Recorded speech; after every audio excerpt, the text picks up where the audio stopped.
বৰ্তমানৰ যি বিটিআৰ এই বিটিআৰত ধৰ্মীয় সংখ্যালঘু লোকসকল অৰ্থাৎ মুছলমানসকলৰ জনসংখ্যা দ্বিতীয় স্থানত আছে জনসংখ্যা অনুপাতে। কিন্তু জনসংখ্যা অনুপাতে এই মুছলমান লোকসকলৰ যিখিনি উন্নয়ন হ'ব লাগিছিল এই উন্নয়ন হোৱা নাই। তাৰ কাৰণে আমি বহুত দুখ প্ৰকাশ কৰিছোঁ। আমি নেমচৰ ফালৰ পৰা আমি দুখ প্ৰকাশ কৰিছোঁ আৰু চৰকাৰক আমি দাবী জনাইছোঁ। অসম চৰকাৰ আৰু বৰ্তমানৰ যি বিটিআৰ চৰকাৰ আছে এই চৰকাৰক আমি কেইটামান দাবী জনাব বিচাৰিছোঁ। প্ৰথম কথা হ'ল যে চৰকাৰে যিটো অসমৰ ৰাজ্যপালে যিটো ভিজন ডকুমেণ্টছ গুৱাহাটীত IITত মাছখোৱাত তেওঁলোকে উন্মোচন কৰিলে, সেই ভিজন ডকুমেণ্টছত আমি নেমচৰ ফালৰ পৰা কিছুমান দাবী উত্থাপন কৰিছিলোঁ। এই দাবীসমূহ চৰকাৰে কেতিয়া ৰূপায়ণ কৰিব সেয়া আমি জানিব লাগে। আমাৰ প্ৰথম দাবী আছিল যে আপোনালোক সকলোৱে জানে যে ভূমিৰ সমস্যাটো বিটিআৰৰ মূল সমস্যা। BTC চুক্তিৰ আগৰ পৰা এই বিটিআৰত যিসমূহ সংখ্যালঘু লোক বসবাস কৰি আছে, য'ত বসবাস কৰি আছে, যেনেকৈ বসবাস কৰি আছে, ঘৰ বনাই আছে, খেতি বনাই আছে, সেই সকলো মাটিৰ খাজনাটো ল'ব লাগে। চৰকাৰে খাজনাটো বন্ধ কৰি ৰাখিছে।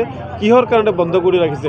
তেওঁলোক ভাৰতীয় মানুহ, গতিকে তেওঁলোকৰ পৰা খাজনা ল'ব লাগে আৰু সকলো মাটিক আগন্তুক 6 মাহৰ ভিতৰত তেওঁলোকে মাটিৰ ম্যাদী পট্টা কৰিব লাগে আৰু সম্পূৰ্ণৰূপে তেওঁলোকে মাটিৰ ম্যাদী পট্টা সকলো লোককে তেওঁলোকে দিব লাগে। তাৰপিছত আপোনালোকে জানে যে পূৰ্বৰ চৰকাৰ থাকোঁতে বহুবাৰ গোষ্ঠী হৈ গৈছে। 2008 চনত, 2012 চনত, 2014 চনত গোষ্ঠী হৈ গৈছে। এই তেতিয়া যিসকল লোক গোষ্ঠী বলি হৈছিল, হিন্দুৱেই হওক মুছলমানেই হওক, তেওঁলোকক এতিয়ালৈকে ভালকৈ পুনৰস্থাপন হোৱা নাই। বহু ধৰ্মীয় সংখ্যালঘু লোক এতিয়াও আমি দেখিবলৈ পাইছোঁ যে শিবিৰত বসবাস কৰি আছে। তেওঁলোকৰ ঘৰ নাই, শিবিৰ পাতি তেওঁলোকে আছে, তেওঁলোকৰ ঘৰ নাই, তেওঁলোকৰ ভূমি নাই।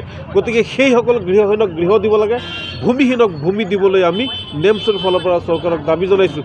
আৰু যিহেতু আমি শুনিছোঁ বিটিআৰ চৰকাৰে চাকৰি দিবলৈ ওলাইছে, যিটো ডি ভোটাৰ সমস্যা আছে, যিসকল লোক 2003 চনৰ পৰা 3 চনৰ BTC চুক্তিৰ আগৰ পৰা এই বৰ্তমানৰ বিটিআৰ আগৰ BTCত বসবাস কৰি আছে, সেইসকল লোকক ডি ভোটাৰৰ পৰা মুক্ত কৰিব লাগে। কাৰণ অসম হৈছে ভাৰতবৰ্ষৰ একমাত্ৰ ৰাজ্য য'ত ডি ভোটাৰ সমস্যাটো আছে। কোনো এখন ৰাজ্যত এনেকুৱা ধৰণৰ সমস্যা নাই। ভাৰতীয় নাগৰিকক ডি ভোটাৰ সজাই তেওঁলোকে ডিটেনশ্যন কেম্পলৈ প্ৰেৰণ কৰে। এই ডি ভোটাৰটো বন্ধ কৰিব লাগে। এনেকুৱা আমাৰ বহু দাবী আমি ভিজন ডকুমেণ্টছত উপস্থাপন কৰিছোঁ, আমি লিপিবদ্ধ কৰিছোঁ।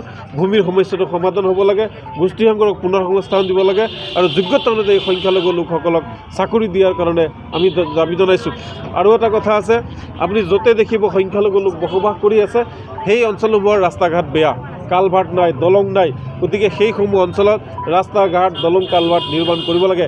বিটিআৰৰ আটাইতকৈ এটা গুৰুত্বপূৰ্ণ আৰু এটা সমস্যা হৈছে যে য'ত বিদ্যালয়ৰ আন্তঃগাঁথনি বৰ্তমান চৰকাৰে উন্নয়নৰ কৰাৰ ব্যৱস্থা লৈছে যদিও সংখ্যালঘু অঞ্চলসমূহত ছাত্ৰ ছাত্ৰীৰ অনুপাতে কিন্তু শিক্ষক নাই। গতিকে আমি বৰ্তমানৰ চৰকাৰক আমি দাবী জনাওঁ যে ছাত্ৰ ছাত্ৰীৰ অনুপাতে বিদ্যালয়ত তেওঁলোকে শিক্ষক নিযুক্তি দিব লাগে। গতিকে এই ভিজন ডকুমেণ্টছৰ ওপৰত চৰকাৰে নজৰ দিয়াক, অন্যথা তীব্ৰ গণতান্ত্ৰিক আন্দোলন গঢ়ি তোলা হ'ব।